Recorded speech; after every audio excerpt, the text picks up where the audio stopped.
Good morning, everyone. I'd like to call this meeting of the Standing Committee on Resource Stewardship to order and welcome everyone in attendance. My name is David Hanson, MLA for Bonneville, Cold Lake, St. Paul, and Chair of the committee.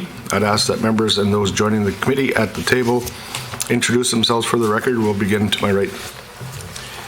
Richard Feehan, MLA for Edmonton, Rutherford. Good morning, everyone. Cyril Turton, MLA for Spruce Grove, Stony Plain. Good morning, Shane Getson, the MLA for Laxton and Parkland. Good morning. Welcome to everybody on this frosty morning in the territories of Treaty 6, 7, and 8 who might be listening in the province of Alberta and the beautiful country of Canada. I'm Lauren Dack, MLA for Edmonton McClung. Good morning, everyone. Chris Nielsen, MLA for Edmonton Decor. Good morning, Christina Williamson, Research Officer. Good morning, Nancy Robert, Clerk of Journals and Committees. Good morning, Warren Huffman, Committee Clerk. Thank you. A few housekeeping items to address before we turn to the business at hand. Please note that the microphones are operated by Hansard staff. Committee proceedings are live streamed on the internet and broadcast on Alberta Assembly TV. The audio and video stream and transcripts of meetings can be accessed via the Legislative Assembly website. Those participating by video conference are encouraged to please turn on your camera while speaking and mute your microphones when not speaking. Members participating virtually who wish to be placed on a speaker's list are asked to email or message the committee clerk, and the members in the room are asked to please signal to the chair. Please set your cell phones and other devices to silent for the duration of the meeting. Before we get going with this meeting, and since we have members joining us remotely, we need to address the issue of teleconferencing and video conferencing before continuing. Section 6 of the Legislative Assembly Act authorizes members of committees of the Legislative Assembly to participate by teleconference or other methods of communication if unanimous consent is granted. Now, the committee had passed a motion on June 25, 2019 to approve teleconferencing for the duration of the 30th legislature, and on July 7, 2020, the committee passed a motion to allow video conferencing, but not for the duration of the 30th legislature. So in order to continue permitting members to participate using a video conference, the committee will need to pass a motion to that effect. I would note that this decision would not preclude the committee from determining in advance that in-person attendance at a specific meeting is required. Would there be a member willing to move a motion to authorize participation by video conferencing? Thank you, sir. Mr. Feehan, moved by Richard Feehan that for the duration of the 30th legislature, the Standing Committee on Resource Stewardship permit members of the Legislative Assembly to participate in committee meetings by video conference, subject to the proviso that the committee may require members' attendance in person at a particular meeting upon passage of a motion to that effect. Does that sound reasonable? Yes. Having heard the motion, all those in the room in favor, please say aye. Aye. Any opposed? That motion is carried. Now that we've passed that motion, I'd like to go to those joining us via video conference to introduce themselves for the record. Please introduce yourself as I call your names.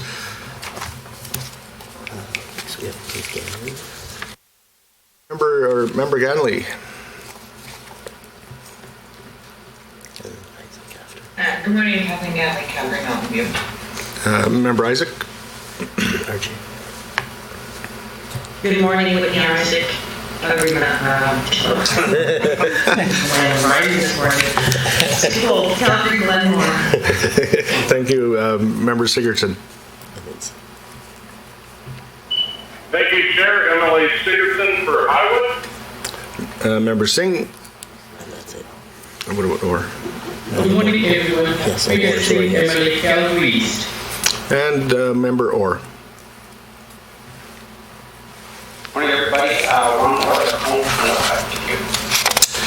All right. Approval of agenda. Are there any changes or additions to the draft agenda? And if not, would someone like to make a motion to approve the agenda?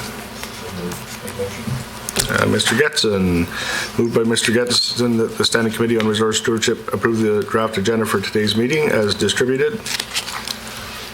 All those in favor, please say aye. Aye. Any opposed? Motion is carried. Next, we have the draft minutes of our June 11th, 2021 meeting. Are there any errors or omissions to note? If not, would a member like to make a motion to approve the minutes?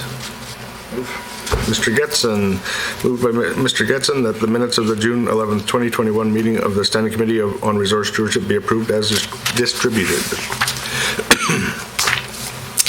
All those in favor of that motion, please say aye. Aye. Any opposed? Aye. Any opposed, please say no. That motion is carried. So we'll move on to item 5, the mandate and draft schedule.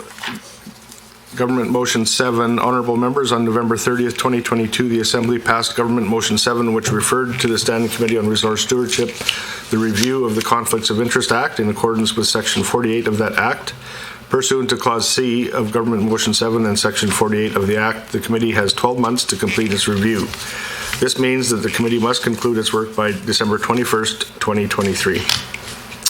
As we are now into the 4th session of the 30th Legislature, many of you have participated in a statute review by a Legislative Policy Committee and will have the general idea of the process involved in a statute review like the kind we have before us. Some of the common practices in the conduct of these kinds of reviews have included hearing technical briefings from relevant ministries, agencies, and offices of the Legislative Assembly, requesting research documents from Legislative Assembly Office Research Services, and receiving written and oral presentations from stakeholders and, if appropriate, the public. When the committee feels it has collected sufficient information to begin deliberations, the committee will determine whether any recommendations will be made in relation to the Conflicts of Interest Act. The review is then concluded by drafting and presenting a report to the Legislative Assembly on the committee's review. Are there any general questions about the process of conducting this review? Seeing and hearing none, honorable members, in the course of conducting similar reviews, other committees have found it useful to develop a timeline to guide their progress. The committee did establish a subcommittee on committee business back in 2019, consisting of the chair, deputy chair, and a member of the government caucus. That could be tasked with developing and proposing such a timeline. However, the subcommittee has never met. Additionally, it would take time for the subcommittee to meet, prepare a review timeline, and then for the committee to review it. Alternatively, it might make a little more sense for the committee to direct the committee clerk to prepare a draft timeline for the committee's consideration. I would like to open the floor to any comments, questions, or motions in relation to developing a timeline of our review for the Conflicts of Interest Act. Is there any discussion anybody wants to have on that topic? Mr. Dack. In the past, what have the timelines been? I think we've had a statutory review of this act roughly 3 times in the last, well, since the statutory review was required. Those timelines have been what length of time in the past?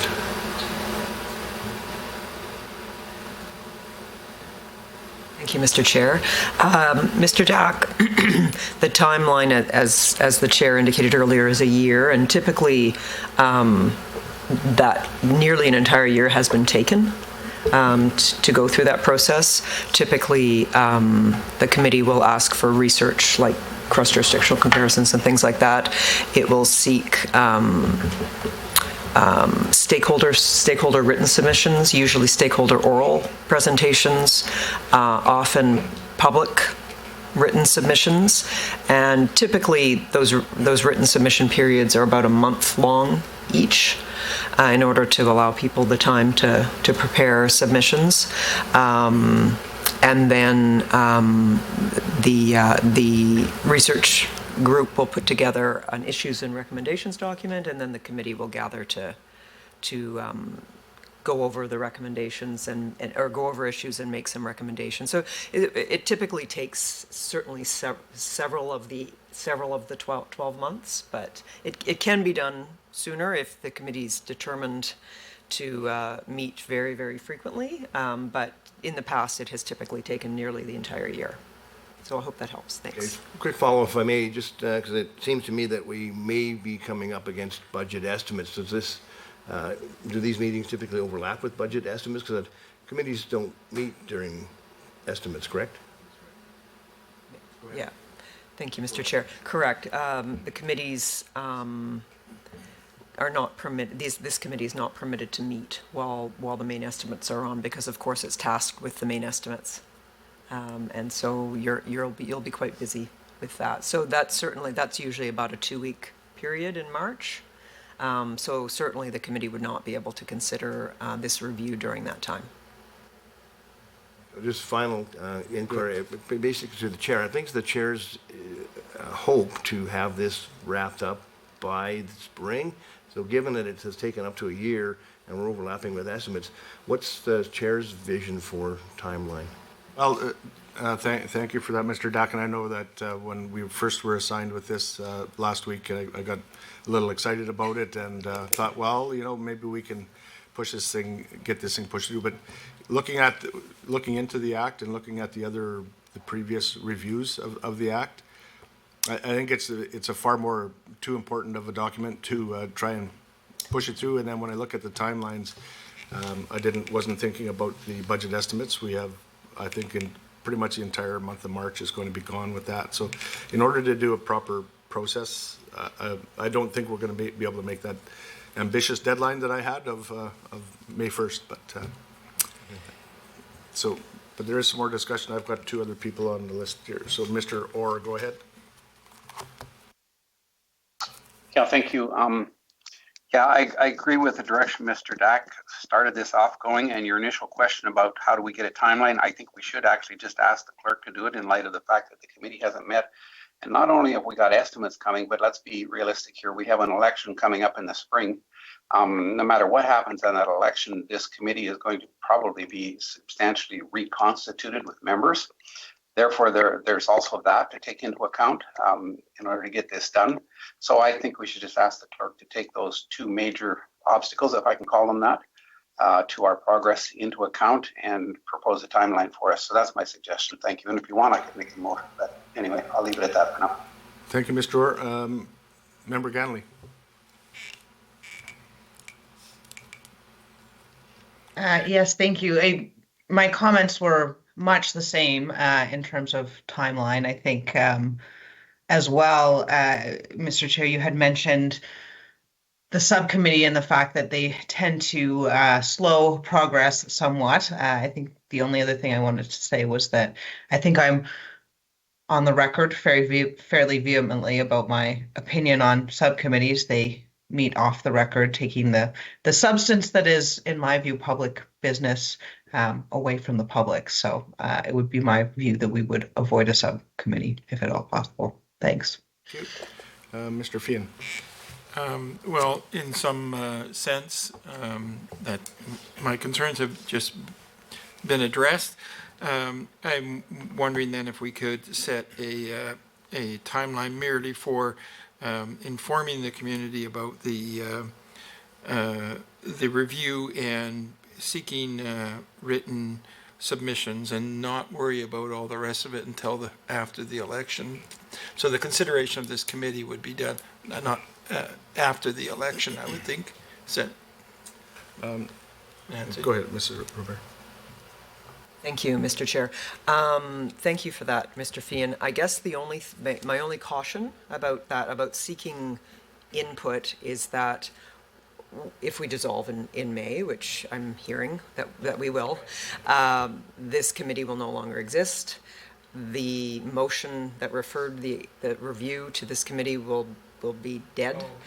It'll have to be referred again, and certainly some research, if you say were to direct research services to prepare cross-jurisdictional, that information could be brought and offered to the new committee. But I would think that any submissions that were made this spring or this winter and this spring, you know, the organization would have to re-contact all of those people to say, do you still want does your submission still stand? Do you want to change it? Do you want to submit something new? So that would be my only caution, that you might want to perhaps delay that part until the committee's reconstituted after the election, and then seek that kind of input. But it's totally up to the committee. We can and have done in the past what you're suggesting, received that feedback, and then contacted every person that responded to say, like 6 months later, or whatever time it's going to be, to say, you know, you submitted this last February.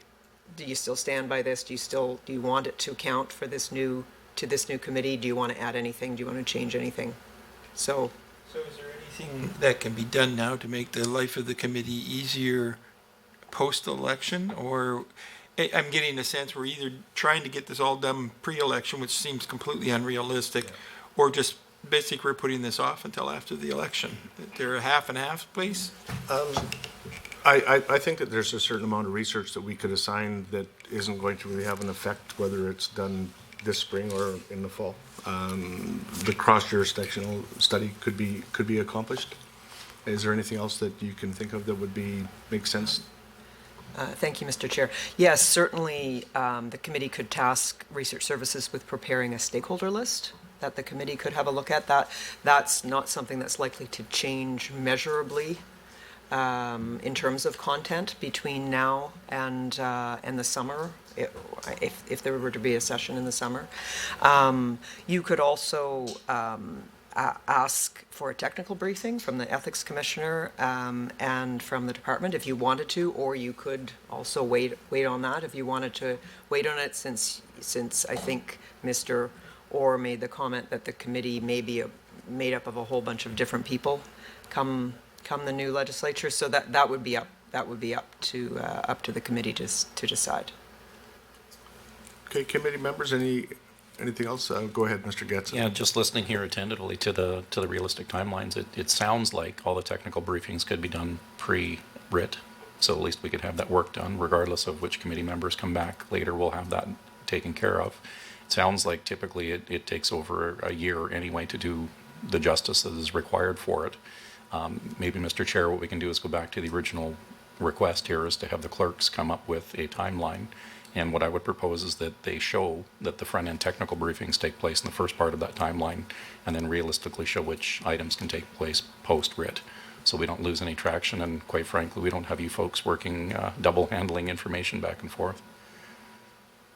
Okay, so if I can summarize, I think what we're hearing is that the committee would continue with some of the work that can be done that's going to benefit the next committee, whoever set up, cross-jurisdictional research, technical briefings from the two typical ministers that would brief this committee, and then a stakeholders list that wouldn't change a whole lot. So if we could get those three things accomplished prior to, is everybody kind of in? Go Can ahead. I just add one more thing? Yes, the other point is that when the Assembly passes the new motion to refer the statute again, it could also indicate in the motion that the information that was received by this committee could be used by the next committee. That's also something that could be done. All right, go ahead, Mr. Nielsen. Just with the stakeholder list, I mean, obviously getting an initial list will be very, very helpful.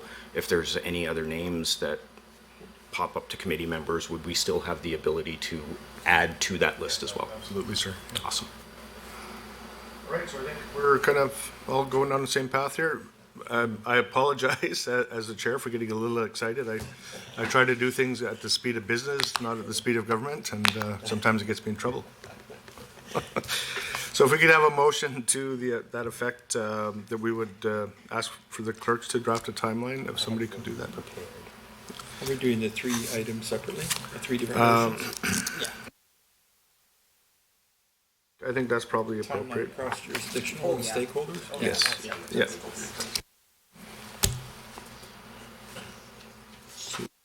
Oh, For the timeline, this is for the draft timeline. just happens to have it typed up ready to go.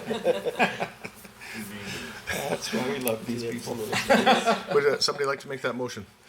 Mr. Nielsen, thank you. Looks like it's the exact wording that I would have used. Mr. Nielsen, and read it into the record, sir. I move that the Standing Committee on Resource Stewardship direct the committee clerk to develop a draft timeline for the committee's review of the Conflicts of Interest Act at the future meeting of the committee. Perfect. A future. Having heard the motion, all those in favor of the motion, please say aye. Aye. Any opposed? Aye. Aye. Any opposed? And that motion is carried. Sorry, Ganley just kept I believe Kathleen Ganley has a question. Go ahead, Member Ganley. Yeah, sorry, it wasn't totally on this specific motion. I'm just, so just so I understand what we're suggesting, we're going to get a timeline drafted. The timeline will involve asking for the preparation of briefing materials by research services, but that's not going to be presented, right? The technical briefing, because if we anticipate that this committee may have different membership once it's making decisions, I don't know that we'd necessarily need the current committee members briefed. I just want to get an idea of whether we're asking research services to start preparing so they can brief a committee sort of post-May or what's going on. If I can. Thank you, Member Gunley. I think my understanding is that if we had the technical briefings up front, say in early February, that will all be a matter of record of the committee. So it could be presented to the future committee for their use, and they would have the option of, if they wanted to, of having another technical briefing if they wanted. But I think it just gives our kind of puts the wheels in motion for this part of the committee, and does a little bit of the upfront work for the future committee so that they would be able to, because again, they're going to be tossed into this quite likely in the fall of next year. So just trying to get as much of the work done up front that and hopefully it isn't redundant. Any other ideas? Go ahead, Mr. Fiat. So I wonder if I could just ask that anything we decide when the new committee is constructed after an election, they can just redecide anything, right? They can go back. Okay, so we're not binding them in any way whatsoever. I didn't think so, but no, I better check. No, just like I say, I think just trying to get some of the upfront work done. I think that it will be a benefit if it was my position to take over that committee and there was a bunch of that upfront work had been done. Having a meeting with the new group and having a discussion on what stuff is going to be accepted and where they want to go. I think that would be totally up to them. So,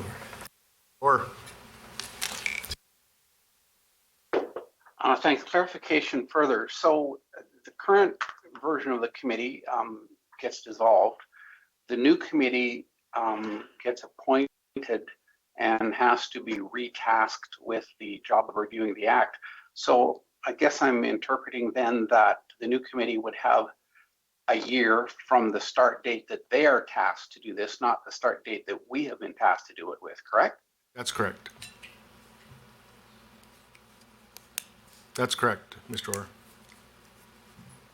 I'm willing to put forward that motion, Mr. Chair. Which one is it? On regarding technical briefings, if possible, to kind of help sum up the conversation. So. Okay, is there any further discussion on it before we move on to motions? Go ahead, Mr. Turton. Yes, thank you. So I move that the Standing Committee on Resource Stewardship invite a technical briefing on the Conflicts of Interest Act from officials from Alberta Justice and the Office of the Ethics Commissioner of Alberta at a future meeting from the committee. And I can speak to that as well. Okay, any discussion on the motion? Did you want to speak to it, Mr. Turton? Yeah, I think this, in your words, Mr. Chair, this kind of gets the ball rolling, allows maybe at least notice that we are going to be requesting this information. And I believe these technical briefings can be used by the future committee as well. So I think this will help at least move the ball down the field a little bit. And, obviously with the future meeting from the committee aspect of the motion, it just gives a little bit more flexibility for us to be able to do it as well. So. Thank you, sir. Ms. Ganley. Yeah, I guess my point would just be that it doesn't move the ball down the field at all. If I was a future member of this committee, I mean, assuming I hadn't been in this instance, so, projecting some hypothetical new person that's on this committee, I would expect to be briefed by officials. I would expect to get to ask my own set of questions for my own understanding. And I don't think I would find the fact that a previous committee had a briefing particularly helpful in that respect. So I guess my point is that the purpose is to put the information in front of the decision makers. If this committee isn't the decision makers, I feel like putting the information in front of us doesn't actually make any progress. Okay, thank you. Go ahead, Mr. Getson. Yeah, I think we're half pregnant either way we do it here. So we're trying to get as much work as we can on the front end. The clerks are going to be doing this work regardless of whether this is the same people sitting around the table post-election or after. At least they can get the timelines together. They can get the technical briefs that are internal. They're not having to redouble their efforts or wait again for another 6 months before they get started. So if it were me coming in from the outside, I would appreciate having something to start with. If the new committee decides to throw that in the trash can or to use it for the good work that it would be, I think at least our committee at this point is, quite frankly, putting the people's money to work and using the time that we have appropriately. So I would support the motion. I think that we should at least do something, not sit around and wait to do nothing, because there's going to be an election in 6 months. Thank you, and I'd just like to add to the committee members that we have been given an assignment by the legislature through motion 7. So we have the unfortunate knowledge of upcoming events, but we have to act as a committee like we don't have that foreknowledge of budget estimates and an election coming in May. So we technically have work to do, and so I think it's important that we do follow with it. You know, as chair, and my own personal opinion, I think we have to carry on with the work of the committee. Go ahead, Mr. Fian. I think the point here is that there's two separate things. One of them is getting the work done behind the scenes by our excellent staff who bring together the information, but actually presenting it to the committee seems to be the waste of time because the committee won't be the committee.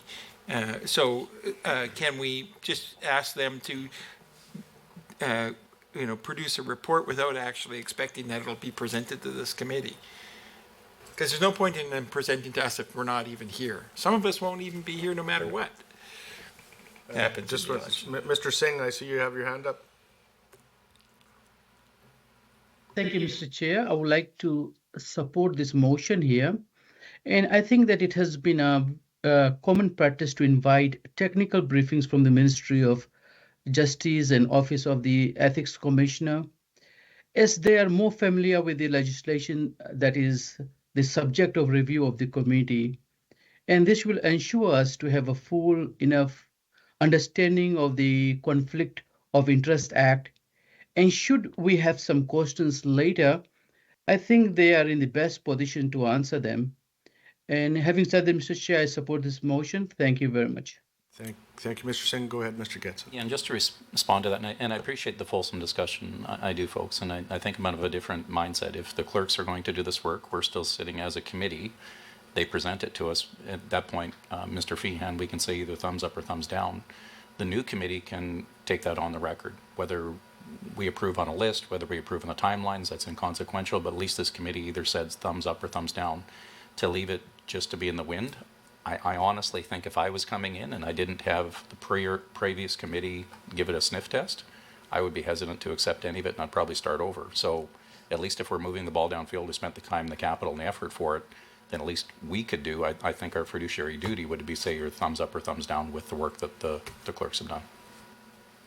Thank you, Mr. Getson.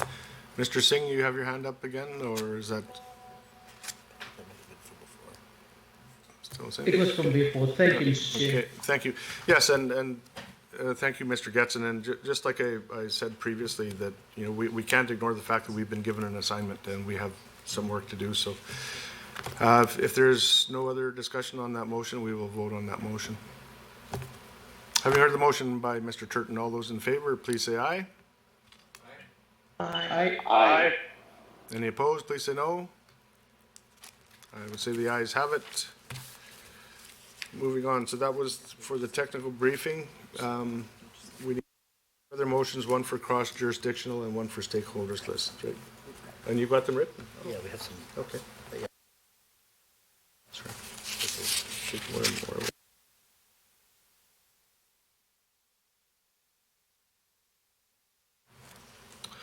Okay, so one common research item that was past committees have found beneficial during a statute review is a cross-jurisdictional comparison of similar legislation. I'll open the floor to a discussion and any motions on this subject.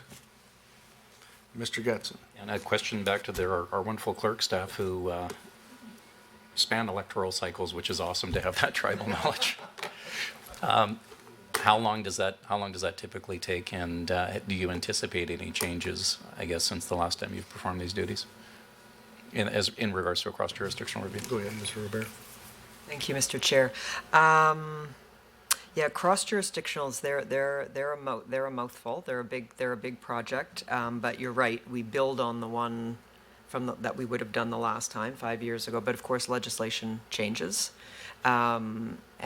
Sometimes new legislation gets enacted, and you need to kind of add that into the project. But it's something that I would say takes a month or two to prepare. Would you say that's, yeah, a month or two to prepare? And so certainly, it's something that could be prepared and provided to this committee during like this, this winter. Maybe April kind of thing would be? Possibly even whenever the committee thinks they might need it. Yeah. We will endeavor to make sure that we have it ready for you. Thank you. I look at the timeline that if it's going to be a month or two, that's January, February, then we're right into budget and estimates. So I would say probably a presentation sometime in April to the committee would be reasonable. Would that be? Certainly. Okay. Thank you. Right. Any other discussion, or would somebody like to make the motion?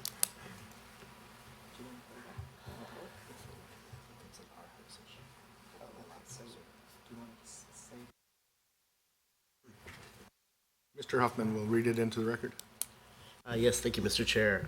So it's not working on the projectors and on the screen right now, but I'll just read into the record. Moved by the member that the Standing Committee on Resource Stewardship invite a technical briefing. Cross-jurisdiction. Oh, Cross-jurisdiction. Oh, you're right. I'm sorry. I can read it in if you like. I do have it. Yeah. Sorry about that. Sorry. That the Standing Committee on Resource Stewardship, Direct Research Services to prepare a cross-jurisdictional review of legislation in relation to the committee's review of the Conflicts of Interest Act for an upcoming meeting of the committee. That's unreasonable. Mr. Getson? Absolutely. To make that motion? Does he have to read it in again, or is that good? You're good? Mr. Getson, thank you. Any discussion on the motion? Hearing, seeing none. All those in favor of the motion, please say aye. Aye. Any opposed, please say no. That motion is carried. So we'll move on to the stakeholders list. Honorable members would also now open discussion on developing a stakeholders list. As members know, it is common practice to develop a list of organizations and persons as stakeholders who the committee specifically identifies for their expertise and knowledge of for the purposes of seeking information from them. There are a couple of ways the committee can go about doing this. We can ask research services with compiling a draft stakeholder list to be brought before the committee for our next meeting for review and approval. We could also have each caucus suggest stakeholders and compile a list based on those suggestions. If the committee elects to have research services prepare a draft stakeholders list, a committee member will, of course, have an opportunity to review the list and provide input prior to it being finalized. At this time, I'd like to open the floor to the discussion and any motions relating to the matter of developing a list of stakeholders the committee might wish to call upon. I see Member Isaac has her hand up. Go ahead. Thank you, Mr. Chair. I just want to clarify that this stakeholder list, as it's developed, you've noted several different ways in which it might be developed. I want to make sure that the members of the committee that follow after the next election will also have the opportunity to have input into that list of stakeholders. That would absolutely be up to the next committee to make those decisions. They're free to add or delete from that list. So if this is, if I might, Mr. Chair, if this is presented to the committee prior to the election, this list, as in whatever form it's developed. I just want to be clear that that's not necessarily the final list of stakeholders for this consideration. No, it would not. Once the new committee is formed and a motion is put forward from the floor, assigning them to review the act, that just, it starts the clock brand new. Whether they use the materials that we provide them or not is up to them. So they can accept our submissions, stakeholder list completely, partially, or start it completely anew again. It's totally up to them. Thank you, Mr. Chair. You're welcome. Mr. Singh. Oh, Mr. Dack.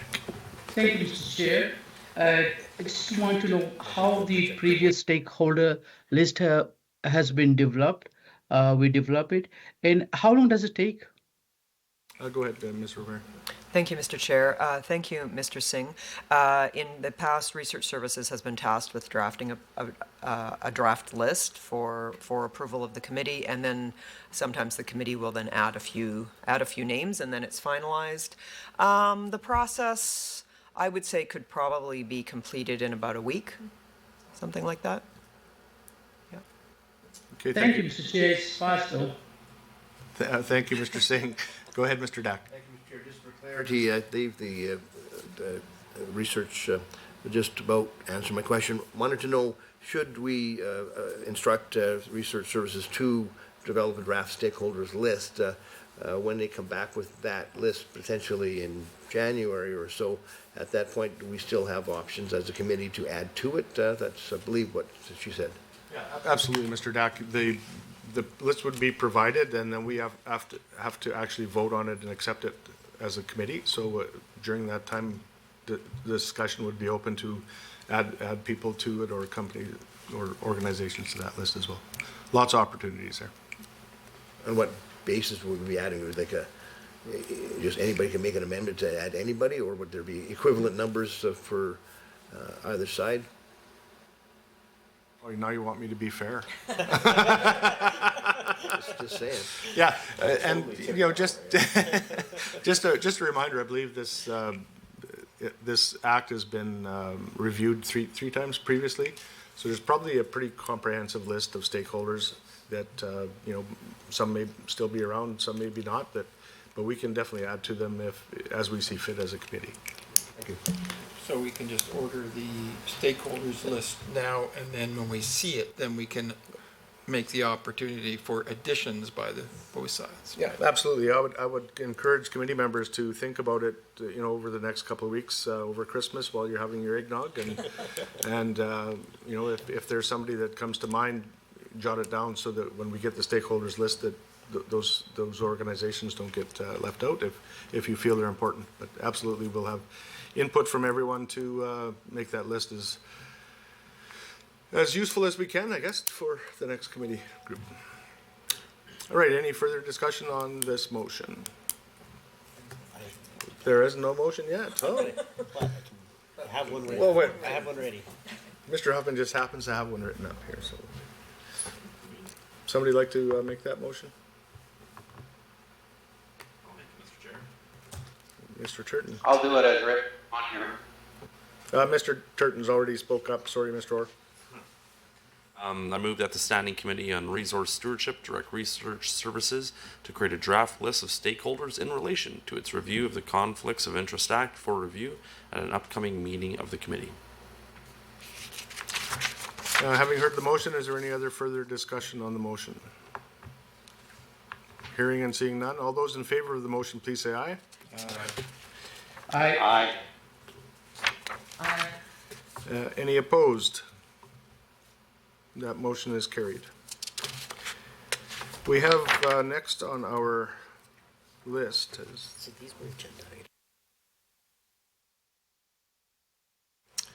yeah.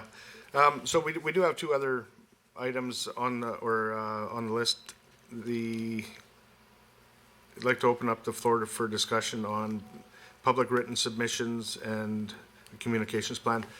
I think what I'm hearing from the discussions we've had so far, that those would be kind of redundant exercises, so we may But again, it's up to the committee. Go ahead, Mr. Getson. Yeah, Mr. Chair, I'm kind of of the same context or the same mindset. Maybe we should ride the clutch on these ones and leave that for the new committee or whatever we can in those regards.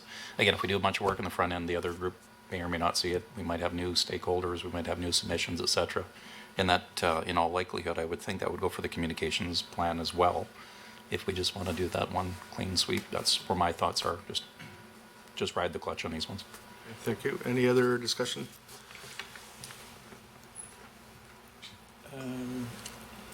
Yeah, so we're at item number 6 now? Sorry. Not yet, no. Oh, not yet, okay. We're still on 5. Sorry. Yeah, and again, did you have something? No. Yeah, I agree, Mr. Getson. Like I said before, we still have to, charge down like we're heading for the goal line, so to speak, because we have been given the assignment, so we have to carry on. And I'd like us to focus more on stuff that's going to be meaningful to the next committee, but at the same time, we have to go down the path like we don't know what's coming in the future. So it's kind of a tough situation to be in, but I do agree, Mr. Getson, that we should probably just idle on those. If there's any other discussion on that, do we need a motion to that effect, or we just kind of carry on? All right, we'll move on to item number 6, which is one final item we should discuss is the request from the South Grow Regional Economic Development Group to present to the committee. They sent a request to present to the committee back on November 26th of 2021. The committee should decide if it would like to hear the presentation at a future meeting, and I'll open the floor to discussion on that item as well. Is there any discussion? Well, I guess I just would Go ahead, like... Mr. Fian. Sorry. I just like to support the South Grow Regional Economic Development Committee, the opportunity to come and present. And I think the information will be useful to the committee, regardless of whether it's presented before or after the election. Okay, my question to the clerk then would be that I know that we've passed standing orders to allow other things to take place. Is there a timeline where we would have some space to maybe set up and meet with these folks before? Thank you, Mr. Chair. Certainly, as long as it's not during main estimates, the committee is certainly welcome. Like you're right. The standing orders were amended to permit a committee that is tasked with a statute review or something else from the Assembly to also consider and do other work if the committee determines that time permits for that. Go ahead, Mr. Yeah, so being time of the essence and all those type of things, we have an energy caucus that I'm co-chair of, so I can take that on as well. And then under economic corridors, this one kind of sits within that wheelhouse. So outside of this committee, I'm just throwing that on the table for folks that I could probably meet with this group a heck of a lot quicker than we could with the committees, and then not have those delays during estimates, et cetera. I'm with Mr. Feehan on this. I really like what they're up to. And I would be more than happy to share that information to the members around the table afterwards. If that would be the will of the committee, I can meet with them quick and give you an update of what's taking place. And again, not to preclude this group or any other writing in letters and wanting to meet with us specifically, but just since they've been since November of last year, I feel quite frankly kind of compelled to meet with them sooner than later. And it has been kind of tough to organize those things over the last couple of years, meeting in person especially, but do we have any idea of what timeline that they're looking for, or how much time that they would want? Has there been any indication at all? Go ahead, Mr. Yes, thank you, Mr. Chair. No, I haven't had any discussions about how long it would be, but I think generally this type of thing is a one meeting, and it's maybe 20 minutes for their presentation, and then 40 minutes of Q&A afterwards, and then that's kind of I think that's the whole process there. I stand to be corrected if there's more, but Thank you, Mr. Chair. The only other thing is, of course, then we would prepare a report to the Assembly, and you as chair would table the report, present the report in the Assembly, and it would just basically outline that we heard from them, and that's it. They're pretty basic report. So up to the committee. Go ahead, Ms. Ganley. I see your hands up. MLA Sigurdsson. Is now exiting. Okay. Go ahead. Yeah, I just, I guess I just wanted to say that I think it's possible for multiple groups to meet with the same stakeholder, and I'm happy to have them come and make presentations to the committee. I think they requested to present to the committee, and I think that that's a good idea. It's really interesting work that they're doing. So, yeah, I mean, I'm happy to make a motion to do that. If Mr. Getson wants to meet with them separately sooner, and that's amenable to them, that seems fine also. So, Okay, I have a question for the clerks then. So if we've already passed motions for technical briefing, would it be possible, can we combine two meetings so we could do it the same day rather than have the committee reconvene just specifically for that? Would the committee, okay, so that is allowable. Is that something the committee would agree to then, that we set up the technical briefing and bring these folks in at the same time if it fits in with their calendar as well? Yeah, and again, I guess I would just offer again through those other avenues to Ms. Ganley's point. I will be reaching out to them again. I feel kind of compelled with the work they're doing to put a nice bow and a ribbon on it. And if that works, that we want to meet with them again as a fulsome group. Yeah, no issues. Sorry, Mr. Dack had. Be honoring South Grove's request to meet with committee. If we're going to ask them to meet, it should be to meet with the committee and not rely upon a subcommittee of one to report back to the committee. So, yeah. Thank you, Mr. Dack. Go ahead, Mr. Turton. Thank you very much. I support the motion as put forth by Member Ganley. I think this committee or this group did ask to come before this legislative committee, which is public and transparent and open to the public, and I support them presenting in that fashion, in the same manner that other groups have come for other legislative committees as well. So I don't see any harm with them coming here. I actually think it will be a positive aspect to have their voice put in the public discussion. So thank you. Mr. Turton. Ms. Ganley, does that fit in? If we can, as a committee, like, I'm more than happy to meet with these folks. They've been very patient. And if we can actually set it up so that we do it the same day as our technical briefing, I'd be happy to entertain that if that's the will of the committee. yeah, and I'd be happy to move a motion to that effect. Hey, thank you. If somebody wants to draft one for me. Mr. Huffman just happens to have one drafted up. So go ahead. How convenient. Would you like to read that into the record? Yes, I move that the Standing Committee on Resource Stewardship invite representatives from South Grow Regional Economic Development to make a presentation at a future meeting of the committee. Thank you very much. Is there any discussion on the motion? Seeing and hearing none, all those in favor of the motion, please say aye. Aye. Aye. Any opposed? That motion is also carried. Thank you very much. Are there any other issues for discussion before we wrap up today's meeting? You had made a allusion earlier to a subcommittee that existed for. Yeah, it was from that. Yeah, and yep. I'm wondering, does that subcommittee still exist? Is it still on the record as a committee? Thank you, Mr. Chair. Yes, I believe it was constituted at the beginning of the legislature, and I believe, if I'm not mistaken, that it lasts for the entirety of the legislature. Just hasn't been very active. Yeah, I guess then I wonder whether I can make a motion to disband the subcommittee. No.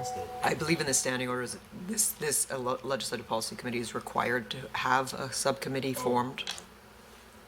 Okay, great. Apparently, we didn't just do it on a whim. Okay. Although it hasn't. Seems funny to have a subcommittee that isn't in well, practice. we could have. Okay. We could assign it something. All right. Okay. The date of the next meeting will be at the call of the chair. I will be in touch with Research Services, and we'll try and line something up for the technical briefing at the soonest possible, probably the first week of February, somewhere in that area if we can. And at the same time, we'll invite the group, South Grove Regional Economic Development, to come and present at the same time. If there's nothing else for the committee's consideration, I'll call for a motion to adjourn. Mr. Nielsen is on the record. All in favor? Any opposed? Aye. He doesn't want to go back out in the cold. Thank you very much, everybody, for your patience with me today, and this meeting is adjourned.